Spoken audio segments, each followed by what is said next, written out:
Bapak, Ibu, saudara-saudara yang dikasihi di dalam Tuhan, apa kabarnya malam hari ini? Semoga kita dalam keadaan sehat dan yang kurang sehat, kita tetap bersemangat apapun keadaan kita.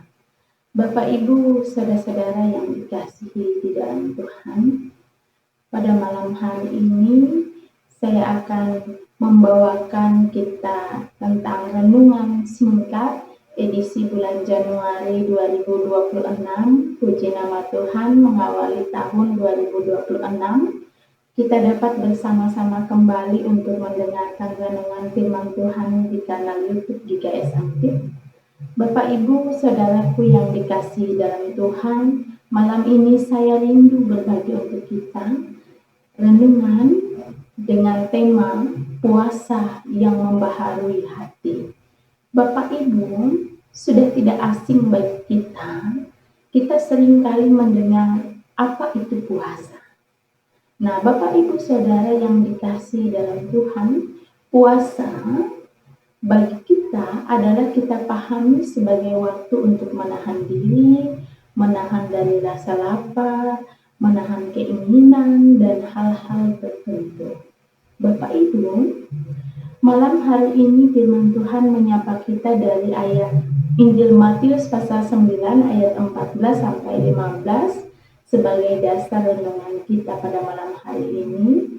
Firman Tuhan ini begitu luar biasa. Kita mau belajar dari sudut pandang Injil Matius pasal 9 tentang puasa. Nah, puasa itu adalah ruang, Bapak Ibu, untuk kita untuk membaharui hati. Saudara-saudara, kita seringkali terjebak dengan makna puasa. Kita lupa dan kita keliru bahwa puasa itu Tuhan tidak sedang mencari umat yang kuat secara lahiriah, kuat untuk menahan rasa lapar, kuat untuk menahan diri. Tapi hari ini luar biasa firman Tuhan membuka cakrawala berpikir kita bahwa puasa yang sesungguhnya itu adalah sesuatu hal untuk membawa kita pada satu ruang pembaharuan hati. Yang pertama, Bapak Ibu, kita boleh belajar apa itu puasa. Nah, Bapak Ibu Saudara, pada ayat 14 murid-murid Yohanes bertanya kepada Yesus, "Mengapa kami dan orang Farisi berpuasa, tapi murid-murid Yesus tidak?" Itu ayat 14. Nah, pertanyaan ini lahir dari sebuah kebiasaan yang baik sebenarnya, tapi juga dari cara pandang yang menjadikan bahwa puasa itu akhirnya jatuh pada sebuah ukuran kesalehan seseorang dan membanding-bandingkan diri dengan orang lain, menilai orang lain, dan tanpa sadar kita melihat bahwa iman itu sebagai sebuah kewajiban yang harus kita lakukan dengan cara tertentu. Nah, saudara, pada saat ini pesan firman Tuhan untuk kita, Tuhan begitu memahami kerinduan hati umat untuk mau taat. Tuhan mau melihat kita taat dalam hidup ini. Tapi satu hal yang kita harus tahu dan ingat, Tuhan juga tidak mau bahwa ketaatan kita berubah menjadi satu tekanan atau sumber rasa bersalah. Sehingga puasa bukan alat untuk membuktikan diri di hadapan Allah. Puasa itu bukan alat untuk membuktikan diri kita di hadapan Allah, Bapak Ibu. Tetapi puasa lebih tepatnya jalan bagi kita untuk mendekatkan diri kepada Allah sendiri. Puasa bukan alat untuk membuktikan diri kita di hadapan Allah dan bersama, tetapi jalan untuk mendekatkan diri kita kepada Sang Pencipta, pada Allah. Yang kedua, Bapak Ibu, kita boleh belajar juga pada ayat 15b bahwa puasa itu harus lahir dari sebuah kerinduan, bukan dari keterpaksaan. Ayat 15b, Yesus melanjutkan, "Tetapi waktunya akan datang mempelai itu dari mereka, dan pada waktu itulah mereka akan berpuasa. Bapak, Ibu, Saudara yang dikasihi Tuhan, kita sangat mengetahui bahwa Yesus tidak pernah menolak puasa. Dia justru menempatkan puasa pada makna yang benar. Puasa itu harus lahir dari kerinduan kita akan Tuhan.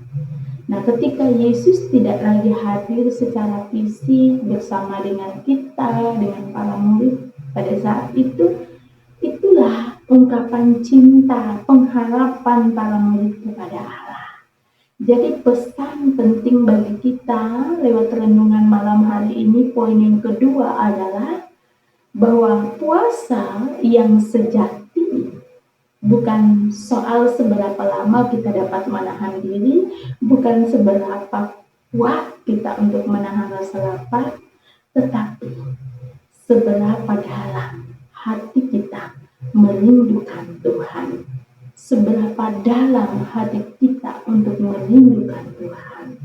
Nah, Bapak, Ibu, Saudara, itulah puasa yang sejati.